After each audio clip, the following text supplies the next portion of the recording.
دینے سے کم نہیں ہوتا تھا، دینے سے اور بڑھ جاتا ہے۔ اور قربان جاؤں یہ ہماری تربیت کے لیے تھا۔ اگر حضور نبی علیہ السلام نہ بھی قسم اٹھائے ہمیں تو پھر بھی یقین ہے، لیکن نبی علیہ السلام نے قسم اٹھا کے ارشاد فرمایا، آپ نے فرمایا میں قسم اٹھا کے کہتا ہوں کہ دینے سے بڑھتا ہے، دیا کرو، دیا کرو۔ اگر چاہتے ہو نا کہ بڑھ جائے تو دیا کرو، دینے سے کم نہیں ہوتا، دینے سے بڑھتا ہے، نہ دینے سے کم ہوتا ہے، دیا کرو۔ اللہ کا شکر ہے ہم تو یہ پیچھے یہ محرم کا ماہ گزرا ہے، قربان جاؤں ہم سے تو 10 روپے نہیں دیے جاتے، قربان جاؤں پر انہوں نے جانیں دے دی حضرت۔ ہاں حضرت یہ کو کربلا وہ معاملہ نہیں تھا کہ وہ کر کچھ نہیں سکتے تھے، نہیں حضرت میاں محمد بخش رحمت اللہ تعالی نے کمال لکھا ہے۔ آپ فرماتے طاقت ہندیاں زور نہ لایا، یہ نہیں کہ وہ کر کچھ نہیں سکتے تھے، وہ کر سکتے تھے، وہ چاہتے تو کر سکتے تھے، کچھ بھی نہیں کیا۔ کیا کیا؟ دے دیا جو کچھ تھا، کیونکہ لن تنالوا البر حتی تنفقوا مما تحبون، جو پیارا تھا وہی دے دیا۔ میں اسی والے بس ایک بات کر کے میں واپس آؤں گا اور اپنی گفتگو کو سمیٹوں گا۔ یہ لکھا ہے کہ جب یہ قافلہ رواں دواں ہوا نا کربلا مولا کے لیے، تو ایک بی بی صاحب ایسی بھی تھی خاندان اہل بیت میں سے کہ جن کو جانے کی اجازت نہیں ملی تھی، وہ مدینہ طیبہ میں نہیں، میدب کی وجہ سے نام نہیں، میری ایک اپنی کیفیت ہے، وہ وہاں ہی رہ گئی۔ اب بزرگوں نے لکھا ہے کہ جب یہ قافلہ رواں دواں ہونے لگا نا، ان کی کوشش تھی کہ 2 کام ہو جائیں، یا تو مجھے اجازت مل جائے، اگر مجھے اجازت نہیں مل رہی تو پھر حضرت امام علی اصغر رضی اللہ تعالیٰ عنہ کے سب سے چھوٹے صاحبزادے جو جن سے وہ بڑی تھی، حضرت امام علی اصغر رضی اللہ تعالیٰ عنہ، یہ میرے پاس رہے ہیں۔ آپ کو پتہ ہے نا حضرت جی کہ جو بہنیں ہیں ان کو اپنے بھائیوں سے کتنا پیار ہوتا ہے، اسپیشلی اگر بہن بڑی اور بھائی چھوٹا ہو پھر تو بڑا ہی پیار کرتی ہیں۔ لیکن میں نے دیکھا ہے حضرت جی جب باری بھائیوں کی آتی ہے تو بھائی تو پھر غضب ہی ڈالتے ہیں۔ نہیں، پیار کیا کرو، محبت کرو، پیار کرو۔ اور میں کہتا ہوں حضور نبی علیہ السلام نے یہ کمال سبق دے دیا امت کو کہ بہنوں سے کس طرح پیار کرنا ہے۔ حضور نبی علیہ السلام کی رضائی ہمشیرہ حضرت شیمہ رضی اللہ تعالیٰ عنہ جب تشریف لائیں تو حضور نبی علیہ السلام اٹھ کھڑے ہوئے اور ان کے لیے اپنی چادر بھی بچھائی۔ وہ 2 تھے، اور اس وقت دکھا ہے کہ جب یہ قافلہ نکلنے لگا نا تو حضرت امام حسین رضی اللہ تعالیٰ عنہ نے حضرت سیدنا امام علی اصغر رضی اللہ تعالیٰ عنہ کو اٹھا رکھا تھا۔ تو لکھا ہے کہ یہ پیار سے قریب نہیں ہے، حضرت امام علی اصغر رضی اللہ تعالیٰ عنہ کے کان میں کوئی بات ارشاد فرمائی، جیسے بچوں کی عادت ہوتی ہے، انہوں نے چھلانگ لگائی اور اپنی بہن کی گود میں آ گئے۔ آپ بڑی خوش ہوئی کہ میں نے مار کا سر کر لیا، میں تو نہیں جا سکی لیکن بھائی کو تو رکھ ہی دیا نا۔ اب لکھا ہے کہ حضرت امام حسین رضی اللہ تعالیٰ عنہ دیکھ رہے تھے، آپ ہی آگے بڑھے اور حضرت امام علی اصغر رضی اللہ تعالیٰ عنہ کے کان میں کو بات ارشاد فرمائی، تو حضرت امام علی اصغر رضی اللہ تعالیٰ عنہ واپس حضرت امام حسین رضی اللہ تعالیٰ عنہ کی گود میں آ گئے۔ اب یہ تو بڑی خوش تھی کہ میں تو جا نہیں سکی، چلو بھائی کو تو رکھ ہی دیا نا، لیکن کیا دیکھا کہ بھائی پھر واپس چلے گئے۔ تو لکھا ہے کہ امام کی بارگاہ میں حاضر ہوئی، رو کر عرض کرتی ہیں بابا جان، یا آپ نے میرے بھائی علی اصغر رضی اللہ تعالیٰ عنہ کے کان میں کیا بات ارشاد فرمائی ہے کہ میری گود میں سے پھر آپ کی گود میں چلے گئے؟ آپ نے پوچھا بیٹی پہلے تو بتا، تو نے کیا کہا تھا ان کے کان میں کہ میری گود میں سے تیری گود میں چلے گئے؟ تو عرض کرتی ہیں بابا میں نے ان سے کہا تھا اے علی اصغر آپ کیسے بھائی ہیں کہ بابا کی جو ہمشیرہ ہیں وہ تو ساتھ جا رہی ہیں اور آپ اپنی بہن کو مدینہ میں چھوڑ کے جا رہے ہیں؟ جب میں نے یہ کہا تو یہ میری گود میں آ گئے۔ اب بابا آپ بتائیں آپ نے کیا کہا تھا؟ تو لکھا ہے امام حسین رضی اللہ تعالیٰ نے ارشاد فرمایا بیٹی میں نے اس کے کان میں کہا اے علی اصغر تو یا مدینہ میں اپنی بہن کے پاس ہی رہ رہا ہے، اگر وہاں میدان کربلا میں اللہ نے 6 ماہ کی قربانی مانگی تو تیرے بابا حسین کیا کریں گے؟ ہم نے کیا دینا ہے، ہم نے کیا دیا ہے؟ قربان جاؤں دینے والے تو وہ تھے کہ تیرے عشق میں ہے یار ہم نے کیا کیا نہ کیا، صبر ایوب کیا، گریہ یعقوب کیا۔ اسی لیے تو پھر کمال لکھا تھا حضرت سلطان باہو رحمۃ اللہ تعالیٰ نے۔ اور فرماتے ہیں عاشق تو ہر ایک بنا پھرتا ہے، لیکن قربان کر بتا دیا کہ عشق کرتے کس طرح ہے۔ آئی حقیقی جیڑا قتل معشوق دا مننے ہو، دارا چھوڑے مکھ نہ موڑے سہ تلواراں کرنے ہو۔ چلو میں آپ کو ایک اور بات سناتا ہوں، آپ کے سامنے بات واضح ہو جائے گی کہ کربلا معظہ میں ہوا کیا تھا۔ ہمارے بہت بڑے بزرگ ہیں حضرت مدحر جان جانا رحمت اللہ تعالی، یہ نقشبندی مجددی بزرگ ہیں، یہ انڈیا میں حضرت کا مزار ہے۔ حضرت قاضی ثناء اللہ پانی پتی رحمت اللہ تعالی آپ کے مرید تھے، تفسیر مذہبی تصنیف فرمائی حضرت نے، بڑی باکمال شخصیت تھی حضرت۔ اور یہ لکھا ہے کہ حضرت کی جو بی بی صاحبہ تھی نا، وہ مزاج میں بڑی سخت تھی، زبان کی بڑی کڑوی تھی، اور اکثر وہ پیش کر حضرت کے لیے بھی بڑے بڑے سخت جملے بول جایا کرتی تھی، لیکن حضرت نے سب مریدوں کو کہہ رکھا تھا یہ جو مرضی کہیں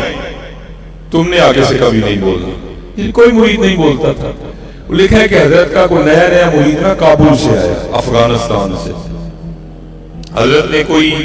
خانقاہ میں کام اس کے ذمہ لگایا، وہ کام کر رہا تھا، بی بی صاحبہ تشریف لے ہیں، آپ نے آ کر نا اس کابلی پٹھان سے پوچھا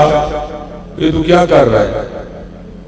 اس نے آگے سے جواب دیا مجھے یہ کرنے کا حکم پیر صاحب نے دیا ہے۔ پہلے تو اس کی ہوئی، پھر بی بی صاحبہ نے توپوں کا منہ پیر صاحب کی جانب کر دیا۔ اور یہ وہ دور تھا کہ جب تلوار ہر کوئی لگاتا تھا، اس نے بھی لگا رکھی تھی، اب اس کو تو نہیں پتا تھا یہ بی بی صاحبہ کون ہے۔ جب انہوں نے تلخ الفاظ بولے نا پیر صاحب کے لیے تو اس نے تباہ خراب ہو گئے، اب بھاگتے ہوئے تشریف لائے، مرید کا ہاتھ پکڑا اس کو باہر لے گئے، اب باہر جا کر پیر صاحب بھی رو رہے ہیں اور مرید بھی رو رہا ہے۔ جب کفیہ صبری نا تو پیر صاحب کی بارگاہ میں مرید نے عرض کیا حضرت آپ اتنے بڑے شیخ ہیں اور یہ حضرت کے تصرف کا عالم ہے کہ اگر اس پہاڑ پہ نظر ڈالیں تو اس کو بھی سرما کر دیں، لیکن ایک عورت ذات اور اتنی جرت کہ حضرت کے لیے اتنے گستاخانہ جملے بولے، یہ کیا معاملہ ہے؟ یہ سننا حضرت جی کہتے کس کو ہیں؟ آپ پھر رو پڑے۔ آپ نے فرمایا جب میں مجاہدے کر رہا تھا نا قرب الہی پانے کے لیے تو ایک دن مجھے الہام ہوا، وہ مظہر ہم تجھ سے راضی ہیں، کہتے میں نے سجدہ شکر ادا کیا، پھر الہام ہوا مظہر تیری طرح ہماری ایک اور بندی ہے، ہم اس سے بھی بڑے راضی ہیں، وہ بھی ہمیں راضی کرنے کے لیے بڑی محنت کرتی ہے، لیکن اس میں ایک عیب ہے، ایک نقص ہے، زبان کی بڑی کڑوی ہے، کبھی تو ہماری محبت میں اسے نکاح کر لینا تو ہم تجھ سے اور راضی ہو جائیں گے۔ حضرت رو پڑی۔ آپ نے فرمایا گستاخی کرنا تو دور کی بات، اگر میں ایک نظر اس پہ ڈالوں تو یہ بولنا بھول جائے، لیکن کیا کروں میں اپنے یار سے یاری نبھا رہا ہوں۔ یہی تھا کربلا میں طاقت و نیا زور نہ ٹال کے تو دیکھو، اور ہمارا مزاج تو یہ حضرت اگر اگے ماڑا ہوئے تو ہی کچھ ٹلنے ہیں، دو چنڈا بھی خرید دیا چھوڑ دینے جو ہمیں پتہ ہے اس نے کیا کہنا ہے، لیکن نہیں حضرت جی ٹال جایا تو مجھے پتہ ہے یہ دائیں بائیں والے نہیں کھڑے ہونے دیتے حضرت، آپ اگر ٹال جائیں گے نا یہ دائیں بائیں والے آپ کو تانے دیں گے، وہ پنجابی میں کہتے ہیں مینے ماریں گے، رہ گئے ہیں ٹھیک ہے کرو آہو یار میں رہ گئے ہیں، کبھی رہ گئے تو دیکھو یار، تھپڑ مار کے بھی دیکھا ہے نا، کبھی نہ مار کے بھی دیکھو، اللہ تھپڑ مارنے سے کچھ بھی نہیں ہوتا ہے، لیکن خدا کی عزت و عظمت کی قسم نہ مارنے سے بڑا کچھ ہو جاتا ہے، کبھی رہ کے تو دیکھو، کبھی اس کے لیے ہاتھ روک کے تو دیکھو، یہ دائیں بائیں والے ہو یا آپ کو نہیں رہنے دیں گے، یا آپ کو بڑی بڑی جھگتے لگائیں گے، اوے رہ گئے ہیں گنا ہو یار میں رہ گئے، جتن جتن ہر کوئی کھیڑے، جتن جتن ہر کوئی کھیڑے، تو ہرن کھیڑ فقیرہ، جتن دا مل کوٹی پیسی ہرن دا مل ہیرا ہے، کبھی رہ کے تو دیکھو یار، پھر دیکھو حضرت جی ہوتا کیا ہے، عاشق سوئی حقیقی جیڑا قتل معشوق دا مننے ہو، در نہ چھوڑے مکھ نہ موڑے سہ تلواراں کرنے ہو، جتوال ویکھے راز مہیدہ لگے اسے بننے ہو، سچا عشق حسین علی دا سر دے پر راز نہ بننے ہو، دیا کرو دو دینے والوں نے کیا کیا نہیں دے دیا، ہم تو کچھ بھی نہیں دیتے، وہ بیچارہ شہد مانگنے گیا، کسی کے پاس تو تھا نہیں، پر کسی کے پاس تھا بھی تو اس نے نہیں دیا۔ وہ جب کہیں سے نہ ملا تو آخر اس کے دل میں خیال آیا یار چلو کہیں سے نہیں ملا تو بادشاہ کے دروازے پہ بھی قسمت آزمائی کرتے ہیں، ہو سکتا ہے بعد میں مل جائے۔ وہ لکھا ہے کہ حضرت محمود غزنوی رحمۃ اللہ تعالی علیہ کے دروازے پہ آیا اور آ کے دستک دی۔ وہ حضرت ایاز رحمۃ اللہ تعالی علیہ نے دروازہ کھولا تو ان کو شیشی دکھا کے نہ ڈبیا، عرض کرتا ہے حضرت بادشاہ سلامت کی بارگاہ میں جا کے عرض کریں آپ کی رعایا میں سے ایک غریب بندہ شہد مانگنے آیا، اگر تھوڑا سا عطا کر دیں تو کسی کی جان بچ جائے گی۔ آگے سے حضرت ایاز رحمۃ اللہ تعالی علیہ فرمانے لگے بھائی بات یہ ہے کہ میں بھی تو غلام ہی ہوں، بادشاہ کی بارگاہ میں تیری درخواست پیش کرتا ہوں، جو حکم ہوگا آگے تمہیں سنا دوں گا۔ مولانا روم نے لکھا ہے کہ وہ گیا جا کر بادشاہ کی بارگاہ میں شیشی دکھا کے کی حضرت آپ کی رعایا میں سے ایک غریب بندہ شہد مانگنے آیا ہے، اب جو حکم ہو۔ لکھا ہے کہ محمود غزنوی رحمۃ اللہ تعالی نے ڈبیا پکڑ لی شیشی اور فرمانے لگے کہ نوکروں سے جا کر کہو کہ تین شہد کے اٹھا کے اس کے گھر چھوڑاؤ۔ حضرت ایاز رحمۃ اللہ تعالی نے عرض کی حضور وہ ایک شیشی شہد کی مانگنے آیا ہے، آپ تین عنایت فرما رہے ہیں، یہ کیا؟ تو جواب کیا دیا، اوے ایاز وہ غلام ہے، وہ فقیر ہے، وہ نوکر ہے، وہ عام ہے، اس نے اپنی اوقات کے مطابق مانگنا ہے، ہم بادشاہ ہیں، ہم اپنی حیثیت کے مطابق عطا کریں۔ کیا مانگو گے یار، کیا مانگو گے تمہیں، کیا مانگو گے کیا یار، مانگو تو صحیح کریں گے۔ خدا کی قسم جس دن دل سے مانگو گے نا، ادھر سے نہیں ادھر سے، اس دن پھر تم نے بھی پورے کراچی میں یہ دعائی دیتے پھرنا ہے،